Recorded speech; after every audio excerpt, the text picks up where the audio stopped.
Majelis Ulama Indonesia atau MUI menduga ada keterlibatan pihak lain dalam kasus penembakan di kantor MUI. MUI pun meyakini bahwa Mustafa, pelaku penembakan, tidak mengalami gangguan jiwa. Wasekjen Bidang Hukum dan HAM MUI Ihsan Abdullah menduga ada keterlibatan pihak lain dalam kasus penembakan di kantor MUI.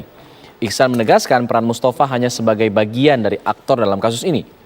Data yang dimiliki MUI, Mustafa memiliki rekening dengan nilai mutasi 800 juta rupiah dan tergabung dalam klub penembak hingga memiliki izin penggunaan senjata.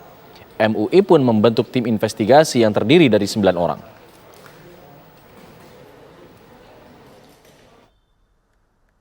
Seorang Mustafa, apakah dia bergerak sendiri? Kemudian yang kedua, seorang Mustafa memiliki rekening tabungan yang ratusan juta. Mutasinya sampai dengan April itu sampai 800 juta. Kalau dia seorang petani apalagi orang gila nggak mungkin. Atau kurang air sakit jiwa. Yang kedua, dia anggota klub dari sebuah klub penembak. Dan dia memiliki senjata. Walaupun softgun tetap kan berizin. Dan ini makin memperdalam kami, niatannya adalah untuk menginvestigasi. Tidak boleh kasus ini berhenti. Mengapa kemudian Mustafa mati? Padahal ketika diserahkan kepada polisi masih hidup dan dibawa ke polsek masih hidup.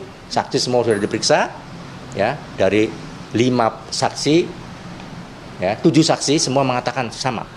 Kami menduga dia tidak berdiri sendiri.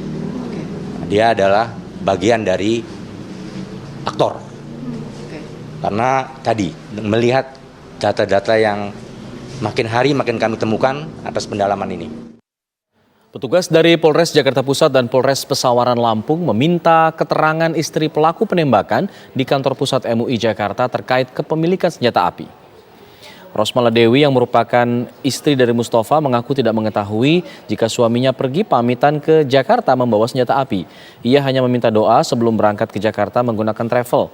Selain itu, Dewi juga mengklaim Mustafa tidak terlibat organisasi terlarang apapun seperti teroris. Sebab suaminya hanya seorang petani dan tidak pernah ada tamu dari luar yang datang ke rumahnya. Kita gak nyangka sama sekali.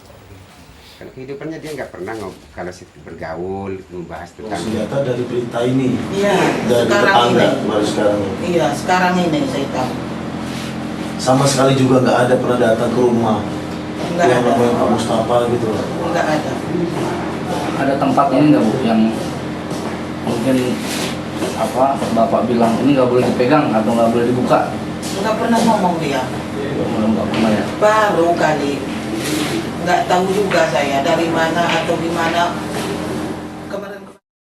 Menteri Agama Yakut Khalil Qomas meminta aparat kepolisian mengungkap latar belakang pelaku penembakan di kantor MUI Pusat meski pelakunya telah meninggal dunia. Menteri Agama meyakini aksi penembakan itu akibat kesalahan pelaku dalam memahami agama. Tapi saya yakin bukan bentuk dari teror, tapi dari orang yang salah dalam belajar agama atau memahami agamanya. Dan kita meminta aparat kepolisian untuk mengusut ini secara tuntas. Meskipun saya dengar kabar pelakunya meninggal, tapi latar belakang tetap harus dicari ya agar kejadian-kejadian serupa tidak terulang kembali. Ya, MUI membentuk tim investigasi yang terdiri dari 9 orang guna mengupas kejadian penembakan di kantor MUI tempo hari. Informasi terbaru akan disampaikan rekan kami Negina Vita dari MUI. Vita, apakah ada informasi mengenai 9 orang ini akan langkah pertamanya akan memeriksa kemana? Ya, langkah pertama yang akan dilakukan oleh tim investigasi dari internal MUI ini adalah mengenai atau mendalami mengenai profiling dari pelaku penembakan di kantor MUI yaitu bernama Mustafa. Tadi kami sempat berbincang dengan Wasekjen Bidang Hukum dan HAM MUI Ihsan Abdullah mengatakan bahwa ada dugaan keterlibatan pihak lain dalam konstruksi kasus ini, Alfat. Jadi tadi menurut MUI bahwa Mustafa ini merupakan bagian dari aktor dalam kasus penembakan di kantor MUI. Nah, kemudian saya tadi sempat tanyakan, siapa kemudian yang terlibat? Apakah ini melibatkan perseorangan atau perorangan atau justru ada sekelompok atau kelompok tertentu? Ini yang masih diinvestigasi atau didalami oleh tim investigasi dari internal MUI, tapi tadi sempat disampaikan oleh Ihsan Abdullah bahwa untuk tujuan dari penembakan yang dilakukan oleh Mustafa menurut keterangan dari MUI adalah untuk menebarkan teror. Tapi kan ini jadi pertanyaan selanjutnya, Alfat. Apakah ini memang murni hanya untuk menyebarkan teror atau ada motif lain dalam atau dibalik penyebaran teror ini? Itu yang masih didalami oleh tim investigasi dari internal MUI. Tapi tadi ada hal yang menarik setidaknya yang bisa kita tangkap ya dari pernyataan yang disampaikan oleh Ihsan Abdullah. Kenapa kemudian ada dugaan keterlibatan pihak lain yang muncul dalam kasus ini? Ada 2 indikatornya, Alfat. Yang pertama ini adalah kalau kita sempat menyimak pernyataan yang disampaikan oleh kepala desa tempat Mustafa ini tinggal, kan menyampaikan bahwa Mustafa ini profesi sehari-harinya adalah petani. Tapi menurut data yang dimiliki oleh Majelis Ulama Indonesia, Mustafa ini memiliki mutasi rekening, mutasi ya, yang nilainya ini ada 800 juta rupiah pada akhir April 2023. Kemudian yang kedua, Mustafa ini tergabung dalam kelompok yang memang ini memiliki izin penggunaan senjata.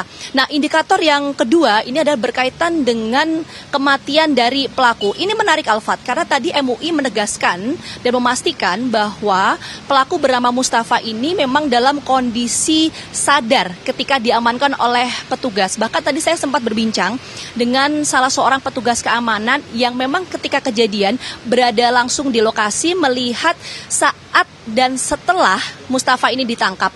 Petugas keamanan menyampaikan bahwa Mustafa ini memang sempat kabur, bahkan lari keluar dari kantor MUI untuk kabur. Artinya ini memang dalam kondisi sadar. Tapi MUI sempat mempertanyakan tadi, apakah memang betul pihak yang disebut meninggal dunia oleh pihak kepolisian ini adalah Mustafa? Itu tadi yang sempat dipertanyakan oleh MUI. Karena kalau kita dengar ya pernyataan yang disampaikan oleh pihak kepolisian, polisi kan menyebut bahwa pelaku Mustafa ini dinyatakan meninggal dunia sesaat setelah ditangkap oleh petugas. Jadi 2 hal ini yang memang masih terus didalami oleh tim investigasi, Alfat. Kita tunggu nanti perkembangan selanjutnya seperti apa.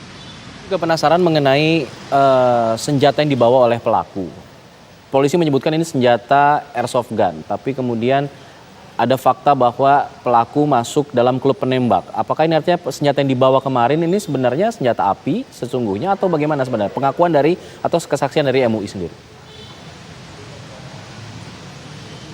Ya, ini yang sebetulnya masih didalami. Tapi tadi pihak MUI bahkan kemarin ya juga sempat menyampaikan dan polisi juga narasinya sama sih, Alfat ya, bahwa yang dibawa ini adalah airsoft gun. Tapi yang menjadi pertanyaan adalah bagaimana kemudian seseorang yang berprofesi sebagai petani menurut keterangan yang disampaikan oleh kepala desa setempat ini memiliki senjata. Nah, itu yang masih dipertanyakan karena kalau data yang dimiliki oleh MUI menyampaikan bahwa pelaku ini yang bernama Mustafa ini memang tergabung dalam klub penembak yang memang ini diperbolehkan atau memiliki izin penggunaan senjata. Nah, jadi hal ini yang masih terus didalami, Alfat, mengenai jenis senjata yang digunakan ketika pelaku ini melakukan penembakan di kantor MUI.